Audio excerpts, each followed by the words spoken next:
Neil, thank you, sir, for the gift. How do we deal with the corrupt judges? Yeah, thank Mitch for not putting Garland on the Supreme. True. You got to give credit where credit is due. Absolutely, Mitch McConnell. That's where we love him on the team. Was with the judiciary, no question. Everything else stabbed us in the back. It's a good question.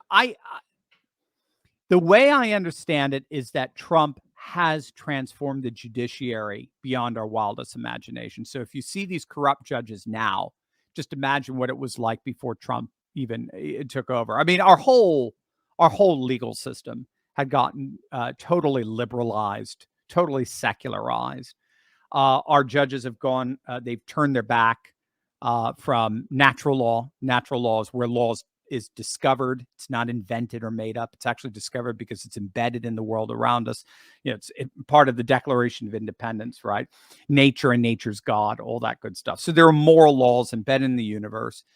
There are objective standards by which our sense of justice, our judicial procedure and codes and so forth need to conform themselves. I mean, Martin Luther King's I Have a Dream speech is all about that.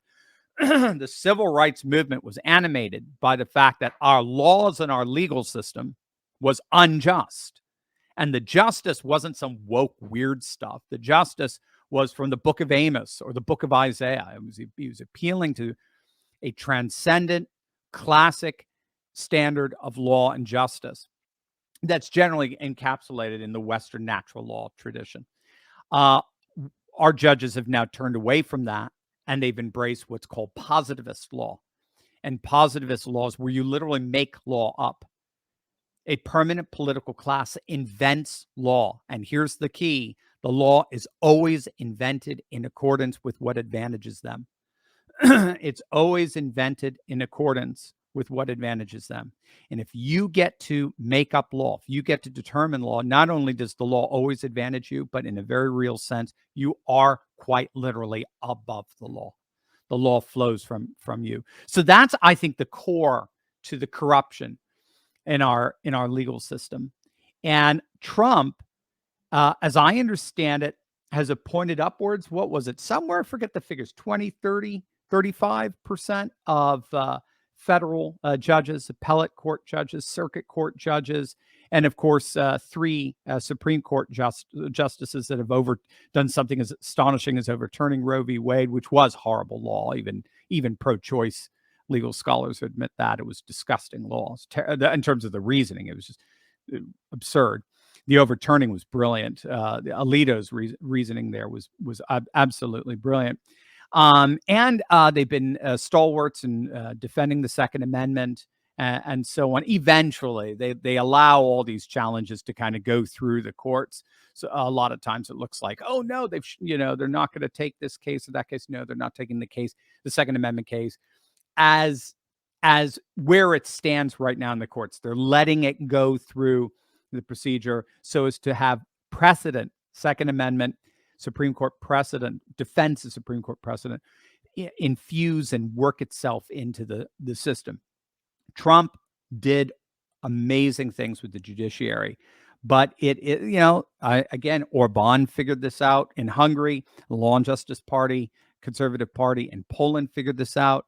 I mean, the judiciary is sort of it's the last bastion of entrenched liberalism, and it's going to take a long, long time to weed out. But they're seeing that as well in India. So the politics seem to be ahead. Certainly for us, the local politics are way ahead of our judiciary. They're still very liberal, still very corrupt, still very positivist. But a constructivist view of the Constitution is coming back. It's the wave of the future as we all see a retraditionalization and post-secularism make its way through the legal sphere, but it's going to take time. So great question. But first, gang, you have got to click on that link below and try for yourself the new technology behind My Pillow 2.0. It's amazing. Mike Lindell's absolutely outdone himself with the new fabric temperature regulating technology that keeps you comfortable all throughout the night. You're going to absolutely love it. I know I do every night. And you get the same amazing savings as always if you use promo code Turley. Normally, classic My Pillow is $69.98, but if you use promo code Turley, you'll get that same classic My Pillow for just $19.98, and that applies to 200 products in their catalog. So don't wait. Click on that link below. Give the gift of comfort and warmth for yourself, for loved ones. Support one of America's most amazing patriots and get the best savings ever with promo code Turley. Click on that link below right now. BW, Trump is almost guaranteed the presidency. DeSantis knows something. Why throw away a promising career? Do you think they know something we don't? So I'm with the crowd that thinks this is astroturfed. This is an astroturf candidacy pushed by the donor class. The donor class doesn't have anyone else. I love Vivek, but Vivek Ramaswamy is not going to win. Nikki Haley, Tim Scott, there's John Bolton. None of them. They're not even breaking. Not even Mike Pence. They're not even breaking single digits at this point. So they don't have anyone else. And they're scared to death of Trump because remember, it's all there. The establishment donor class is all part of the establishment. It's a duopoly. This is what Tucker's been saying. There is an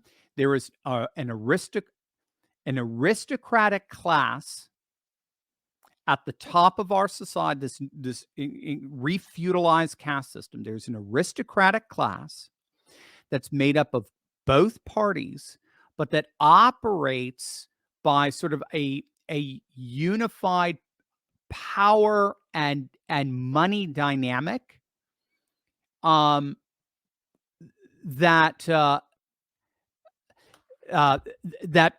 sets the rules that anyone who wants to have any position of authority has to abide by, because the whole system is structured so as to keep them in power. And if you look at evolutionary biology, if you have whatever organism, if you have all these different organisms that are changing, you always look at which organism is not changing. What part of that organism is not changing, because that's what's getting protected by all this sort of reshuffling.